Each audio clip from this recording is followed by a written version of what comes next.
Hello दोस्तों, अस्सलाम अलैकुम जनाब। उम्मीद है कि आप ठीक ठाक होंगे। आज की वीडियो में तोते की खूबसूरत कहानी सुनाई गई है। एक दिन की बात है, एक जंगल में एक खूबसूरत तोता रहता था जिसका नाम फिरुन था। फिरुन जंगल का बदशगवार के बावजूद बहुत मुस्तनद तरीके से जिंदगी गुजारता था। इसकी खुशबूदार रंगीन परियों वाली परी फूलो भालू और दीगर जानवर उसके दोस्त बन गए थे। फिर उनकी जिंदगी का एक खूबसूरत फूल जंगल के दरख्तों में खिलता था जो बहुत ज़ेबा लग रहा था। फिरुन ने अपनी दोस्तों को इस फूल की ज़ेबाई का जश्न मनाने की प्लानिंग शुरू की। वो सब इकट्ठे होकर मिलकर इस फूल की तारीफ करने लगे।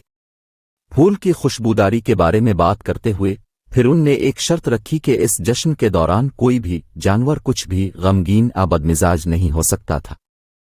ये शर्त वाकईयत में परियों और जानवरों को खुशी का बड़ा मौका देती थी और वो इस जश्न को मनाने के लिए मुश्ताक हो गए। जश्न का दिन आया। जंगल की हर तरफ खुशबूदारी की लहरें गुजर रही थीं। परियां अपनी खुशी का इजहार कर रही थीं और जानवर भी खुशी से भरपूर थे। जब फूल का पर्दा उठाया तो वो बेमिसाल खूबसूरती का हामिल था। सब लोग फूल की ज़ेबाई में गौता लेने लगे और खुशी से भरकर उसका इनाम कबूल करने लगे। मगर एक तूती के दिल में एक बड़ी हसरत पैदा हो गई।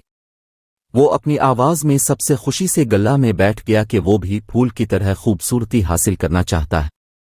फिरुन ने इस तोते की ख्वाहिश को देखकर उसे राह दिखाया कि किस तरह वो भी खूबसूरती का हामिल हो सकता है। फिरुन ने तोते को बताया कि खूबसूरती सिर्फ खारजी नहीं बल्कि अंदरूनी खुसूसियात और खुशबूदारी की असास पर मुनहसिर होती है। तोता ने इस दर्स को सीखने की कोशिश की और उसने दुनिया को दिखाया कि अंदरूनी खूबसूरती और अखलाकियत भी अहम होती है। वो दूसरे जानवरों के साथ अच्छे रवाबित कायम करता गया और जंगल में खुशी और हम आहंगी को फरोग देता गया। ये कहानी हमें ये सीख देती है कि खूबसूरती सिर्फ बज़ाहिरी नहीं बल्कि इंसान के अंदर की अखलाकियत, इंसाफ और अच्छे रवाबित की बुनियादों पर मुश्तमिल होती है।